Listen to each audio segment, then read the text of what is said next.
Hi, I'm Ray Morgan. Welcome to Raising Veg.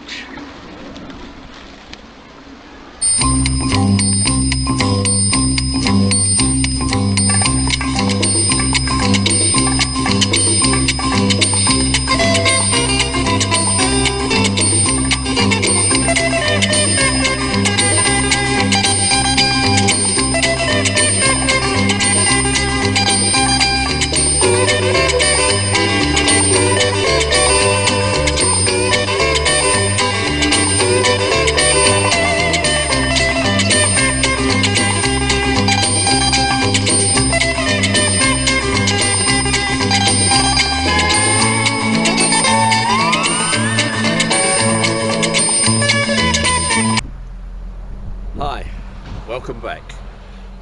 It's a beautiful, hot, sunny morning. We're now getting into August. Forecast another heat wave on its way, and the possibility by next week we'll be into a hose pipe ban. So today what I intend to do is lift the potatoes, the last row of potatoes, see what we get there, and remove all the peas, which I will be keeping for next year, probably 2 years, for seed. So yeah, pretty basic stuff today, so we'll move on. Okay, as you can see, the potatoes are pretty much there. With hose pipe ban coming in, there's not much point in wasting any more water on these, so it's time to lift them and see what we get.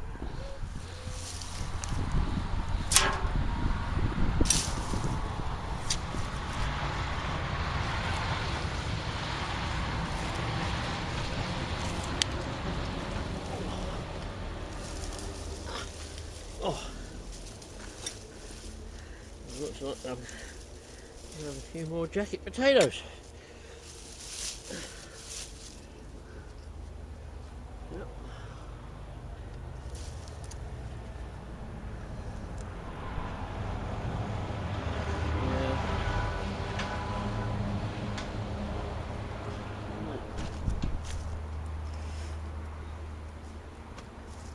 I said in the previous video, I never expect much for the first 2 plants.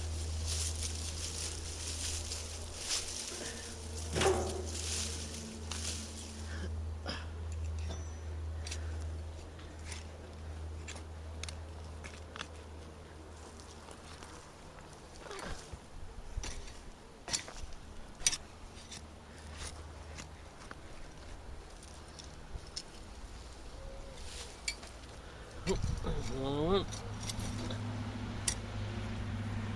I have to say, I'm rather surprised at the size of these, because these are Maris Piper, which I was expecting more smaller ones.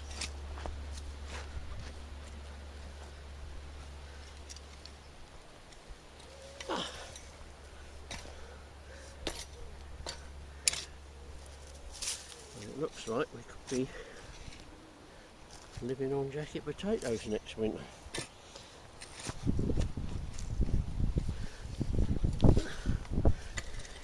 Which isn't all bad.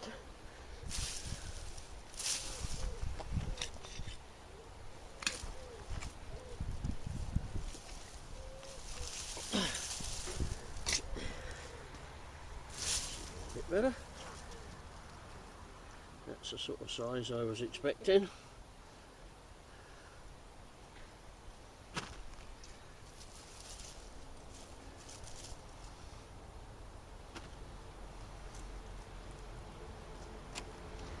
Now, always remember, make sure, see these little ones, make sure you always pick them out. Don't leave them in the ground, because they can become a real nuisance next season, when you've got something else here, they will shoot and you'll end up with potatoes coming through another vegetable plot.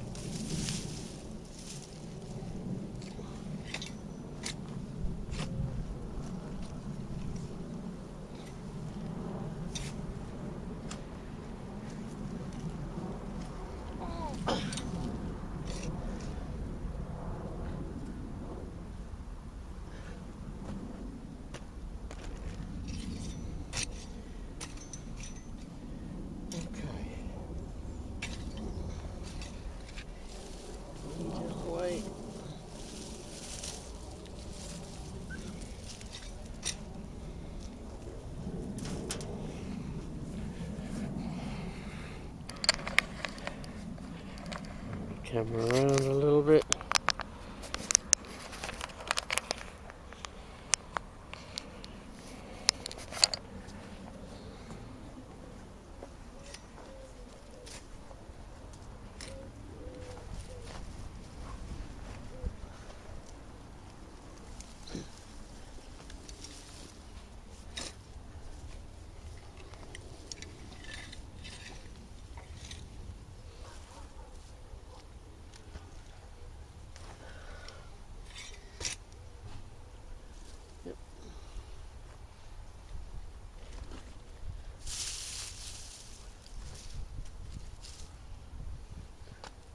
The ground is so dry.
Okay, that's 3 plants lifted, and that's what we've got. It's hard to judge really because they're bigger than I was expecting, so therefore there's fewer. So we'll just have to wait and see. I'm expecting it to be a little bit down, judging by that, but you never know. So I'll get back as soon as I finish digging the lot up and see what we get. Catch you in a little while. Okay, there's something here I'd like to show you. I am often asked why I earth up so high with my potatoes, and I think I've explained in one of the videos I've done on potatoes, but here's a classic example to explain the reason why I mound them up so high. You can see here I've just dug into this one, and it's quite clear. if we come down here, you can see down the bottom here was where the seed potato was actually planted.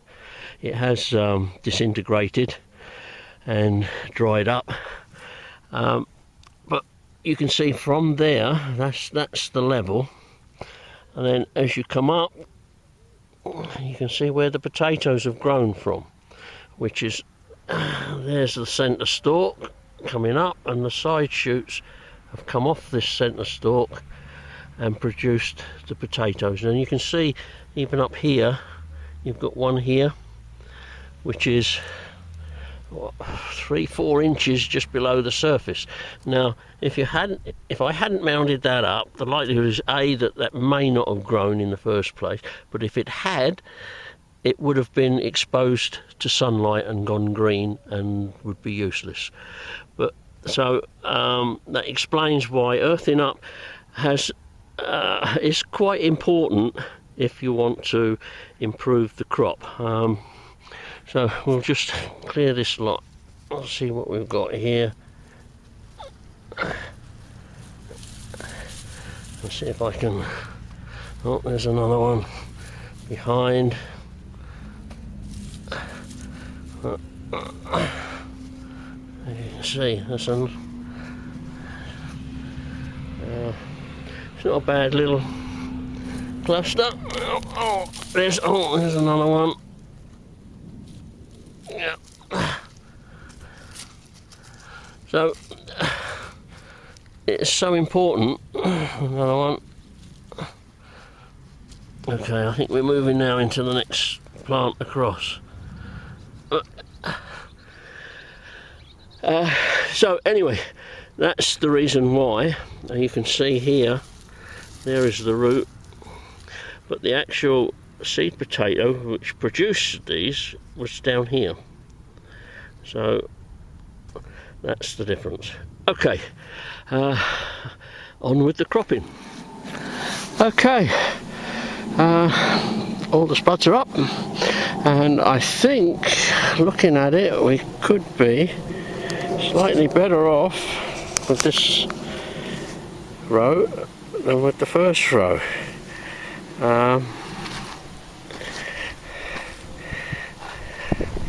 Not looking too bad.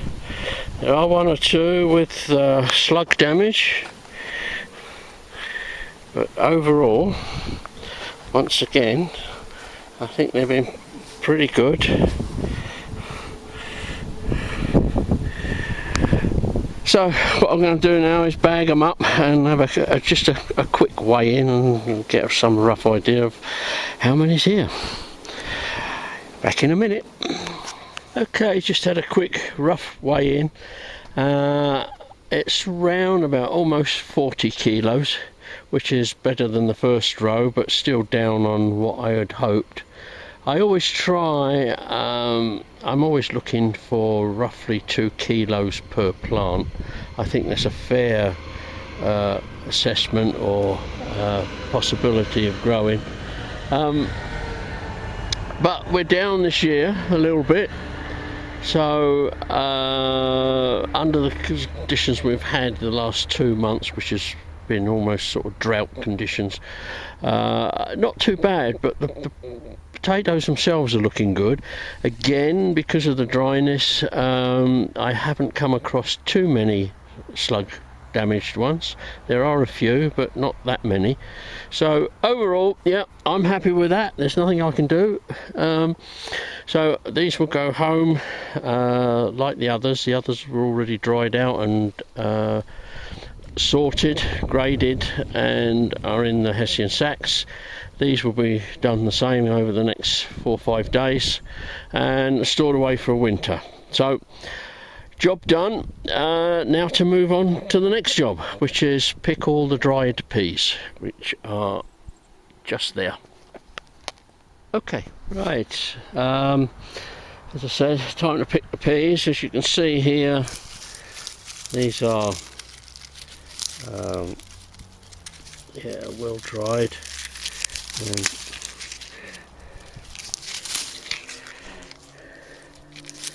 I think these are pretty well done.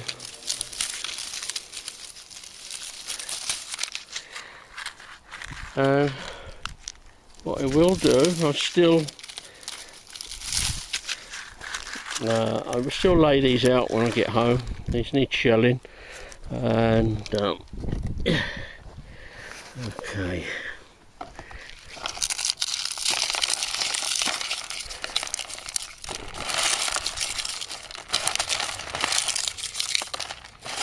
Right.